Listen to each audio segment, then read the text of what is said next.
মহিলারা সুরক্ষিত ও শিক্ষিত হলেই সমাজ হবে উন্নত। মূলত এই বার্তাকে পাথেয় করেই আজ অর্থাৎ 8ই মার্চ আন্তর্জাতিক নারী দিবসের প্রাক্কালে চাইল্ড ইন নিউ ইনস্টিটিউট আয়োজিত একটি সংবর্ধনা অনুষ্ঠান হলো বহরমপুর গ্র্যান্ড হল প্রাঙ্গণে। এদিন বিকেলের এই অনুষ্ঠানে উপস্থিত ছিলেন মুর্শিদাবাদের প্রত্যন্ত গ্রামীণ মহিলা থেকে শুরু করে সদর মহিলা থানার ওসি, উপস্থিত ছিলেন সাংবাদিক থেকে শুরু করে একাধিক বিভিন্ন স্তরের মহিলারা।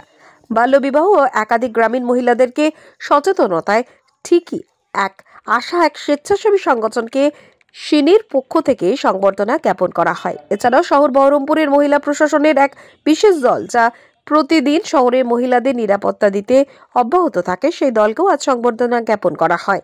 এবং এর পাশাপাশি আইনজীবী, লেখক, গবেষক ও সদর মহকুমা মহিলা থানার আধিকারিক সহ একাধিক মহিলাকে সংবর্ধনা জ্ঞাপন করা হয়। এদিন আয়োজক সমস্ত সদস্য জানান, এই অনুষ্ঠান আয়োজন করতে পেরে অত্যন্ত খুশি। আজকে যে আন্তর্জাতিক নারী দিবস, এই নারীরাই হচ্ছে সমাজের মূল ভিত্তি। নারী ছাড়া যেমন একটা সংসার গড়ে ওঠে না, তেমনি সমাজও কিন্তু পরিপূর্ণতা লাভ করে না। কিন্তু তবুও দেখছি চারিদিকে নারীরা যেভাবে অবহেলিত এবং অত্যাচারিত হচ্ছে। তো আমার যেটা মনে হয় যে একটা মা বাবার কোলে যখন একটা পুত্র সন্তান বা কন্যা সন্তান জন্মাচ্ছে, তখন থেকে সেই মা বাবাকে তার পুত্র বা কন্যা যেই হোক না কেন তাকে একটা শিক্ষাই দিতে হবে। নারী হলে তাকে তৈরি করতে হবে যে তাকে যেন শক্তিশালী হয়ে উঠতে হয়, সে যেন নিজের সুরক্ষা নিজেই করতে পারে। আজকালকার জগতে কিছু অসম্ভব নয়। খুবই ভালো লাগছে যে সবাইকে একটা জায়গায় এনে আজকের মতো দিনে আমরা সম্মান জানাতে পেরেছি, এবং যাতে তারা আরো ভালোভাবে কাজ করে সেটার জন্য তারা একটা উৎসাহ পেয়েছে আজকের দিনে।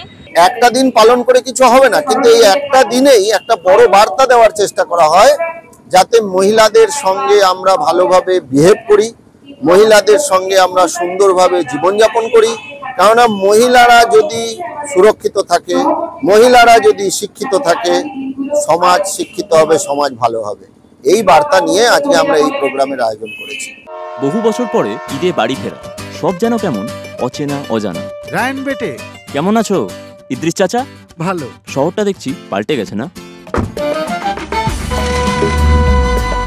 ওই তো রবীন্দ্র সদন, আর এই আমার স্কোয়ার ফিল্ড। চাচা, ঈদের কেনাকাটা হয়েছে? আর ঈদের কেনাকাটা কাল তৈরি থেকো, নামাজের পর পুরো শহরটা ঘুরে দেখাবো।